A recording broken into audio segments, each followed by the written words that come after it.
काल आपण hunts rule of maximum multiplicity बघितलं. त्याच्यासाठी मी बसचे जे उदाहरण सांगितलं ते अगदी तंतोतंत लागू पडतं. त्याचं स्टेटमेंट काय सांगितलंय बघा. When several degenerate set of orbitals are available.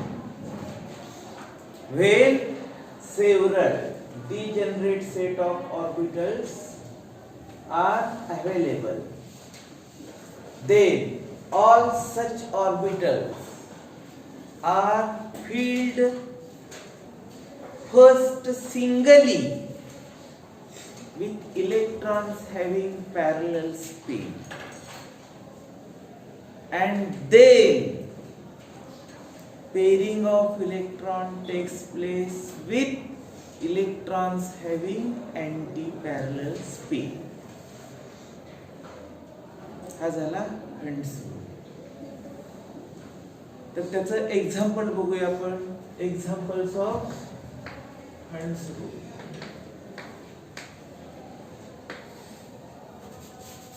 आता उदाहरणार्थ आपण 13 नंबरचा ॲल्युमिनियम घेऊ. त्याचं कॉन्फिगरेशन कसं लिहितोय बघा. 1s2 2s2 2p6 3s1 3s2 3p1. Atomic number ॲल्युमिनियमचा किती आहे. 13. 1s2 2s2 2p6 3s2 3p1. किती इलेक्ट्रॉन झाले बघा. 2 2 4 7 8 2 12 आणि 1 13. आता हे जे कॉन्फिगरेशन मी लिहिलंय त्याची बॉक्स डायग्राम दाखवण्याची प्रथा आहे. तर हे दाखवायचं कसं बघा. S चा एक बॉक्स दाखवायचा. त्याच्यामध्ये हे 2 इलेक्ट्रॉन आहेत. म्हणजे हा 1s2 हे असं लिहायचं. त्याच्यानंतर 2s2 पहिला इलेक्ट्रॉन क्लॉकवाईज दुसरा अँटी क्लॉक. हे 2 इलेक्ट्रॉन 2 मधला एक इलेक्ट्रॉन अपवर्ड एक इलेक्ट्रॉन डाऊनवर्ड. तसंच इथं पण. त्याच्यानंतर 2p6. आता p चे किती बॉक्स दाखवायचे असतात. 3 px py आणि pz. आणि यालाच म्हणायचं डिजनरेट सेट. डिजनरेट सेटचा अर्थ काय. Equal energy orbitals. Equal energy orbitals. आता याच्यामध्ये किती इलेक्ट्रॉन्स आहेत. 6. तर त्याच्यामध्ये px मध्ये हा पहिला, py मध्ये हा पहिला, pz मध्ये हा पहिला. म्हणजे हे p ऑर्बिटल ह्याला डिजनरेट. इथं हंट्स रूल लागू पडला बघा. Several degenerate set of orbitals are available. px py pz याला डिजनरेट सेट म्हणायचं. आता हा भरताना कसा भरलाय. मी असं भरला का बघा. बरं असं भरले का. मी इलेक्ट्रॉन लिहिताना कसे लिहिलेत बघा. पहिल्यांदा px मध्ये अपवर्ड स्पिनचा इलेक्ट्रॉन त्याला पॅरलल स्पिन पण म्हटलं जातं. त्याच्यानंतर py मध्ये दुसरा इलेक्ट्रॉन. त्याच्यानंतर pz मध्ये हा तिसरा इलेक्ट्रॉन. कळलं का बघा. आता हे 3 असे पॅरलल स्पिनचे भरल्यानंतर ऑर्बिटल इथं 3च आहे. चौथा इलेक्ट्रॉन येताना तो कुठं येणार. इथं येणार. 5वा इथं येणार नाही. इथं येणार. 6वा इथं येणार. तर ऑर्बिटल म्हणजे डिजनरेट सेट ऑफ ऑर्बिटल्स हे 6 इलेक्ट्रॉन अशा पद्धतीने भरले जातात. त्याच्यानंतर 3s2 3s2 मध्ये हे पहिला इलेक्ट्रॉन आणि हा दुसरा इलेक्ट्रॉन. आता 3p1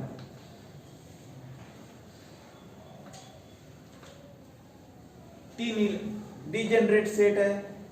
पी कुठला पण असो 2p असो 3p असो 4p असो 3 बॉक्स दाखवायचे px py pz. त्याच्यामध्ये किती इलेक्ट्रॉन आहे 1. तर तो एक इलेक्ट्रॉन हा इथंच येणार, लक्षात घ्या. इथं अजिबात असणार नाही.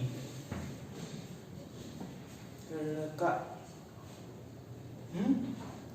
आता त्याच्यानंतरचा आपण 14 नंबरचा घेऊ. 14 नंबरचा सिलिकॉन.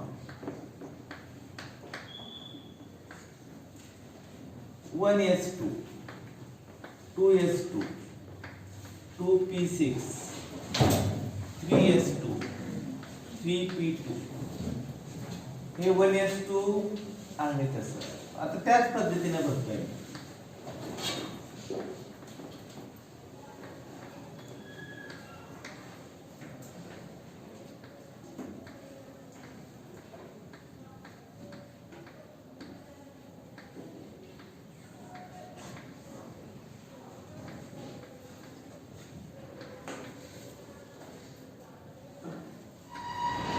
P2 कसं भरायचं?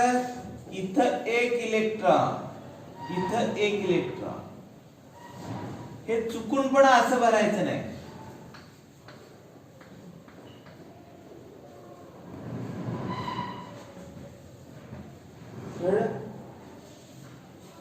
चुकून पण तुम्ही म्हणाल की 2च्या 2 तिथं भरून टाकूया, हे रिकामे ठेवायचे नाही. नियम एक इथं एक इथं.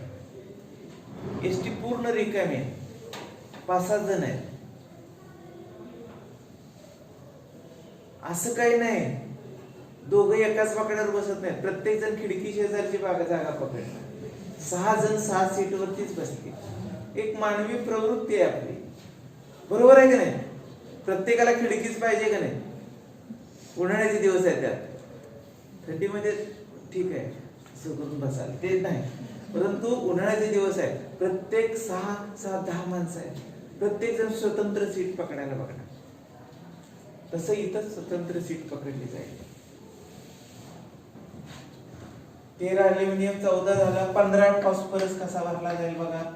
1s2 ते आहे तसंच. फक्त बदल कुठं होतोय बघा. आता इथं 3p3 होणार. इलेक्ट्रॉन तेवढे आहेत का बघा बरं. वरची नंबर मोजा. हे किती झालं? 15 आहेत का? आता 15 मध्ये 3p3 इथं एक, इथं एक. कळलं? कळलं का? हँड्स रूल वापरतोय का नाही बघा. 16 सल्फर 3p4. आता हा 3 इलेक्ट्रॉन 15ला फॉस्फरसला होते. आता चौथा इलेक्ट्रॉन येणार कुठं माहिती आहे का? तो इथं कदापिही म्हणतो मी येणार नाही.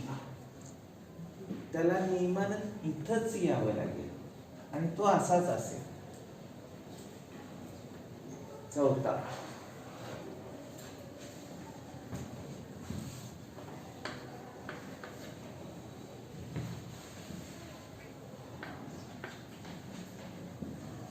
पाचवा इलेक्ट्रॉन कुठे येईल? चुकून पण इथं येणार नाही. इथं नाही. नियमानं जायचंय आपण.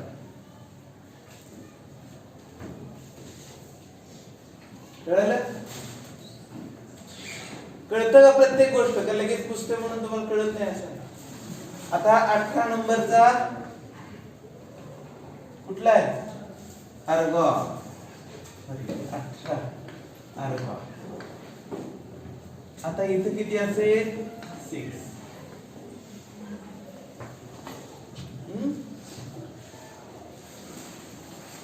आता 3p6 आणि हे इनर्ट गॅस एलिमेंट आहे. 0 ग्रॅमचे म्हणतात तुम्ही या पद्धतीने. याला 18व्या ग्रुपचे एलिमेंट्स म्हणतो आपण. याच्यामध्ये सगळी ऑर्बिटल्स कम्प्लिटली फिल्ड आहेत, लक्षात घ्या. एक पण इलेक्ट्रॉन अनपेअर्ड नाही. अनपेअर्ड इलेक्ट्रॉन्स अवेलेबलच नाही, म्हणून यांना इनर्ट पण म्हटलं. इनर्ट का म्हटलं? इनर्ट याचा अर्थ निष्क्रिय, किंवा त्याला नोबल गॅस एलिमेंट्स म्हटलंय. कारण का? हे कधीही कुणाशीही रिएक्शन मध्ये भाग घेत नाहीत. रिएक्शन मध्ये भाग घेण्यासाठी काय पाहिजे? त्या ऍटमच्या बाह्यतम कक्षेमध्ये अनपेअर्ड इलेक्ट्रॉन असलेच पाहिजेत, तरच तो रिएक्शन मध्ये भाग घेतो किंवा कोणाशी तरी कंबाईन होतो. इथं मात्र सगळी ऑर्बिटल्स पॅक आहेत. पॅक आहेत म्हणजे काय? पूर्णपणे भरलेली आहेत. इथं एखादाही अनपेअर्ड इलेक्ट्रॉन अवेलेबल नाही. आणि म्हणून जसं हायड्रोजन HCl तयार करतं, तसं helium chloride HCCl2, argon ArCl2, ArBr असलं काही तयार करत नाही. हे एक ऍटम असलेलेच रेणू म्हणायचं. याला मोनो ऍटॉमिक मॉलिक्युल्स पण म्हणतात. Ar चं कधी Ar2 असं होत नाही त्याच्यात, किंवा ArCl2 असा कंपाऊंड कधी तयार झालेला तुम्हाला आढळणार नाही, कदापिही नाही. He जसं HCl तयार करतं तसं He हेलियम, HeCl2, HeCl अशा स्वरूपाचे मॉलिक्युल्स कधीही तयार करत नाही. का? कारण का ही शेवटची जी कक्षा आहे ही इथं कसं झालंय? पूर्णपणे भरलेली आहे. एकही अनपेअर्ड इलेक्ट्रॉन नाही. कुणाशी तरी कंबाईन व्हायचं असेल तर एखादा अनपेअर्ड इलेक्ट्रॉन शेवटच्या कक्षेमध्ये असणं गरजेचं असतं. ते इथं नसल्यामुळं 18व्या ग्रुपच्या एलिमेंट्सना निष्क्रिय एलिमेंट्स आपण बघणार आहे. 12वीला तो डिटेल भाग बघणार आहे. 18व्या ग्रुपच्या एलिमेंट्सना आपण निष्क्रिय एलिमेंट्स म्हणतोय. कारण का? ते कधीही कुणाशीही कंबाईन होत नाही. पिरियडिक टेबल मधल्या एकाही एलिमेंटशी ते कधी कंबाईन होऊन मोठा मॉलिक्यूल कंपाऊंड तयार केलाय असं कुठेही तुम्हाला आढळणार नाही. तर त्याच्या पुढचं बघूया आपण. आता आर्गॉन नंतर येतो पोटॅशियम.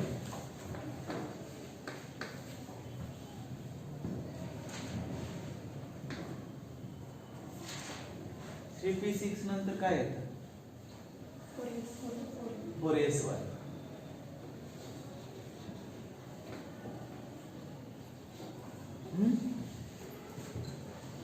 कळलं का? बघा इलेक्ट्रॉन 2 2 4 7 8 2 12 6 18 1 19. 19 ला 19 प्रोटॉन. याच्यात किती प्रोटॉन, किती इलेक्ट्रॉन, किती न्यूट्रॉन सांगा पटपट पटपट.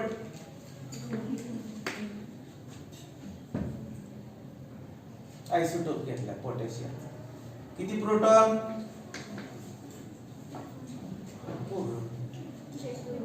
19. इलेक्ट्रॉन किती?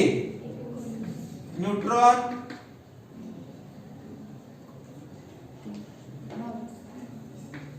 कोणी सांगितलं? तुम्ही सांगितलं. बस ह्याला म्हणायचं म्हणजे लक्ष आहे किंवा मागचं समजलंय. मी का पटकन उत्तर दिलेलं आहे? मी जीव तोडून शिकवलंय ते मागच्या वेळेला. काय करायचंय? 21 41 मधून 19 वजाबाकी पटदिशी करायचे, मांडायचं. असं चालत नसतं. एवढं तुमचे नीटचे प्रश्न कसा असतात माहिती आहे का? एका मिनिटात एक प्रश्न सोडवायचा आहे. आता तर काय झालंय, 5-5 प्रश्न वाढवले. त्याच्यामुळं एका प्रश्नाला पाऊण सेकंद मिळतो. सॉरी 1 मिनिट पण मिळत नाही. 50 ते 55 सेकंदात एक प्रश्न सोडवायचा. आणि भारतामध्ये 720 पैकी 720 पडणारी नीटची 3 मुलं आहेत भारतात यंदा. कसले अभ्यासू असतील ते. तिथं तुम्हाला येत नाही असं नसतं, येतं. परंतु वेळ तुम्हाला 180 प्रश्न 180 मिनिटातच सोडवायचे. त्यामुळे हे उत्तर चटकन देता आले पाहिजे. तुम्हाला त्या दृष्टीने तयार करतोय आपण. स्पेशल बॅचची मुलं, आपण जनरल डबा नाही. आपली कोल्हापूर नागपूर एक्सप्रेस आहे. मिरजनं सुटली की पण सांगोल्यालाच थांबते. मध्ये ढालगावला वाड्याखंडीला थांबायची काही गरज नाही ना. तसं तुमची एक्सप्रेस आहे ती. काय म्हणतो कळतं का? जनरल डबा आपला EF चा आहे, त्यात जाऊन बसावं. बोलतोय ते बरोबर आहे का नाही? जनरलचा डबा नाही आपला. तुम्हाला पटकन चटकन उत्तर देता आलं पाहिजे. मी स्पेशल बॅचला म्हणून कशासाठी आपण येतो? पट पट पट सांगायचं असतं, लक्षात घ्या.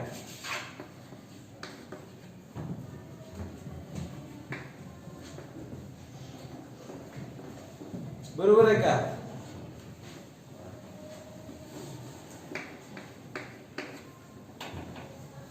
आता 4s2 नंतर काय येतं? आता D चे किती बॉक्स दाखवायचे? तिथं दिसत नसेल तर मी काय करतो, आता मी पुसून दुसरं घेतो. 21SC, 1s2, 2s2, 2p6, 3s2, 3s2 नंतर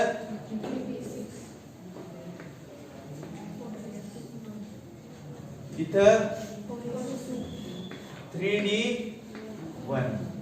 आता हे 1s2 जसं आहे तसं लिहिलं. इलेक्ट्रॉन आता किती आहेत ते परत बघू. 1s2, 2s2, 2p6,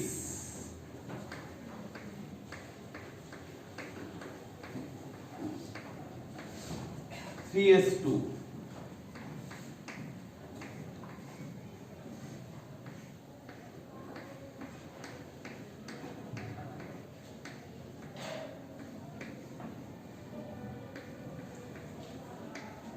D चे किती बॉक्स दाखवायचे? 5. dxy, dxz, dy x square minus y square, dz square आणि dx square minus dy square, असे D चे 5 बॉक्स दाखवायचे. D ची मॅक्झिमम कॅपॅसिटी 10 इलेक्ट्रॉनची आहे. प्रत्येक एका बॉक्स मध्ये 2 इलेक्ट्रॉन, एक पॅरलल स्पिनचा, दुसरा अँटी पॅरलल स्पिनचा. आता इथं एकच इलेक्ट्रॉन आहे, तो इतरत्र कुठेही बसणार नाही. नियमानं त्याला इथंच यावं लागेल. नियम हंड्स रूल आहे आपला, कळलं का? त्याच्यानंतर 22 3d2, दुसरा इलेक्ट्रॉन कुठे येईल? इथं येणार नाही.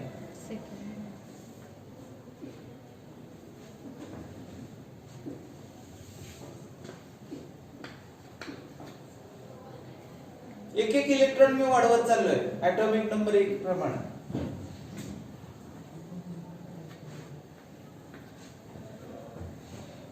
(3d3)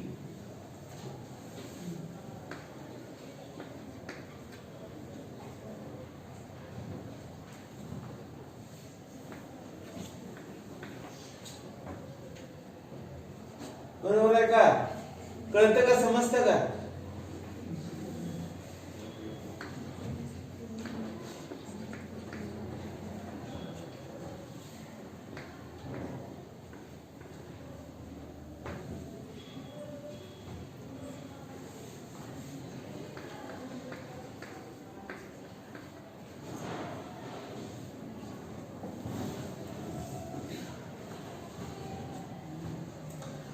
सहावा इलेक्ट्रॉन येताना हा इथं इथं इथं इथं कदापिही लिहायचा नाही. तो इथंच असेल आणि तो अँटी पॅरललचा असेल.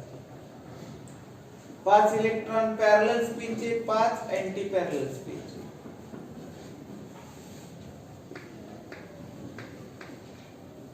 कोबाल्ट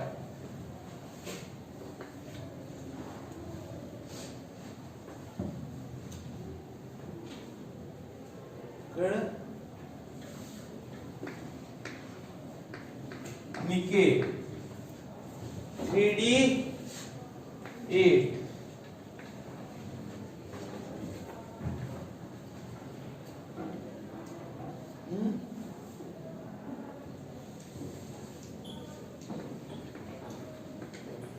कॉपर 3d9,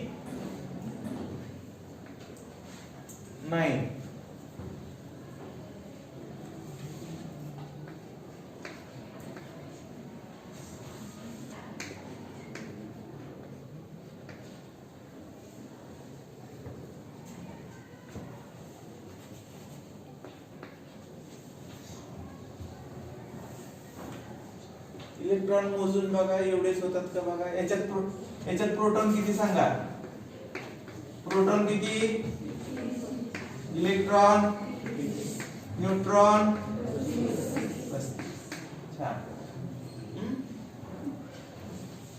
हे मी 30 इथं लिहिलंय. मी 65च असेल असं काही नाही. आयसोटोप असला तर ऍटॉमिक मास नंबर किती पण असू शकतो. 60 असू शकेल, 61 असू शकेल, 62 असू, 63, 64, 65 काही पण असू शकेल. आयसोटोप म्हणायचं. हे इलेक्ट्रॉन आणि हे नंबर बरोबर आहे का. कळलं. तर मी कसं म्हटले बघा हे orbital. Hunts rule of maximum multiplicity. अगदी नियमानं ते फिलअप करायचे. आपल्याला लिहिताना सुद्धा हे अशा पद्धतीने सवय लावून घ्या म्हणजे तुम्ही ते कळतं. लक्षात घ्या. हंट्स रूल काय सांगितलं मी. मग रूल अजून एकदा रिपीट करतोय. व्हेन सेव्हरल डिजनरेट ह्या डी चा when several degenerate set of orbitals are available. 1 2 3 4 आणि 5 हे 5 डिजनरेट सेट आहे. डिजनरेट सेटचा दुसरा सोपा अर्थ काय. Equal energy orbitals. किंवा हे सुद्धा डिजनरेट सेट आहे.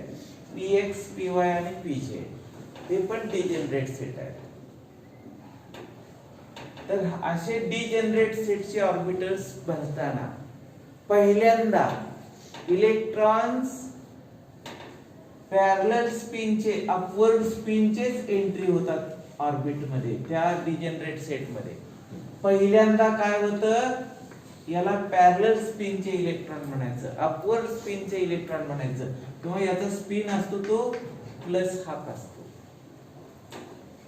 आणि हे प्लस हाफ चे सगळे एका बॉक्स मध्ये एक भरलं की मग पेरिंग चालू होतं with anti parallel spin. Anti parallel स्पिनला काय म्हणायचं. हे असं उलटा एरो दाखवायचा आणि त्याची किंमत असते -half. When several degenerate set of orbitals are available, then all such orbitals are first filled with electrons having parallel spin, and then after filling electrons with parallel spin in each degenerate set of orbitals, then pairing takes place with electrons having anti-parallel spin. आणि नंतर anti-parallel स्पिनच्या इलेक्ट्रॉनच्या सहाय्यानं त्याचं pairing होतं. तर हा झाला hunts rule. जसं डी ला आहे तसं पी ला आहे. आता 3s 4s 1s 2s याच्यात डिजनरेट सेट असण्याचा प्रश्नच नाही. कारण एकच बॉक्स आहे त्याचा. ह्याच्यात डिजनरेट सेट नाही. एस चा डिजनरेट सेट नाही. एकच बॉक्स आहे. पी चा डिजनरेट असू शकतो, डी चा असू शकतो, एफ चा पण असू शकतो. कळलं. तर अशा पद्धतीने आता तुम्हाला मी दुसरा गृहपाठ वजा तुम्हाला काय करतोय बघा. घरी जाऊन काय करायचं. ऍटॉमिक नंबर 1 ते 30 पर्यंतचे electronic configuration 1s 2s 2p या पद्धतीने तुम्ही वहीमध्ये लिहून आणायचे. मी तुमच्या उद्या वह्या चेक करणार. वह्या नसतील तर एका कागदावरती आणलं तरी चालेल. मला प्रत्येकाचं त्याच्यावरती नाव टाकायचं. कुणाचं काही चुकलं असेल तर ते मी दुरुस्त करून किंवा कसं चुकलं हे आणि मी ती घरी जाऊन चेक करून तुम्हाला देतो. बरं 1 पासून किती पर्यंत 30. तर ते काय करायचं सांगतो तुम्हाला. आता मी कसं लिहिलं. समजा 5 number boron 1s2 2s2 2p1 हे असं इलेक्ट्रॉनिक कॉन्फिगरेशन लिहायचं. त्याच्या खाली असा त्याच्याच खाली बॉक्स दाखवायचा 1s 2s 2p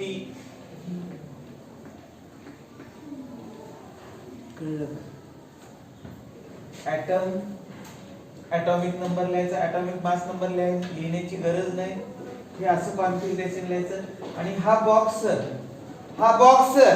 नेमका याच्या खाली झाला पाहिजे.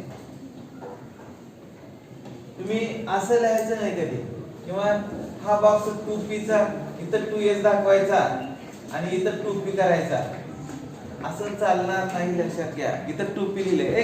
मी काय म्हणतोय, 2p लिहिताना तुम्ही असं अंतर ठेवा. 1s च्या 1s खाली आलं पाहिजे, 2s च्या खाली 2s आलं पाहिजे, 2p च्या खाली 2p आलं पाहिजे. 2p जिथं लिहिलंय, नाहीतर 2p च्या खाली हे 2s पण इथं येतं. असं पण करता. 1 पासून 30 पर्यंत एका आखीव कावावरती काय करा, लिहून आणा. ज्यांना न बघता लिहिता येतं त्यांना न बघता लिहू. आणि शक्यतो यावं, कारण तुमची मार्क आता कसले 90% पुढचे मुलं पेपर तपासून मार्क दिले. तुम्ही म्हणाल कुचकं बोलताय, सगळे तसे. त्यामुळे हा तुम्ही काय म्हणजे म्हणाल की आमच्या मार्काला सारखं नाव आठवते का, मजेने म्हणलं. तुमची चेष्टा करायला नाही, मग कुणाची करायची. हसत खेळत असावं, बरोबर आहे का. मी कडक वाटतो परंतु नाही कडक, मवाळ आहे मी, मयाळू माणूस आहे. मी खोटं सांगत नाही. व्हिडिओ देत आहे काय काय मी मुलांना मारायची सुरुवातीला मारलं मुलांना की मला वाईट वाटायचं. मग घरी जाऊन रडायचं अक्षरशः, मी उगीच लेकराला मारलं. म्हणजे माझा अपोजिट गुणधर्म आहे तो, खरं सांगतो. मी जेवढा रागीट आहे, रागीट फक्त आवाजातच रागीट आहे, नाही अक्षरशः काय म्हणजे मला पण तुमच्यासारखंच हे आहे. लक्षात रागीट नाही, मयाळू म्हणजे कसं, ही लेकरं आहे, ती लेकरावरती जीव असतो, नातवंड असल्यासारखं तुम्हाला मी नसतो.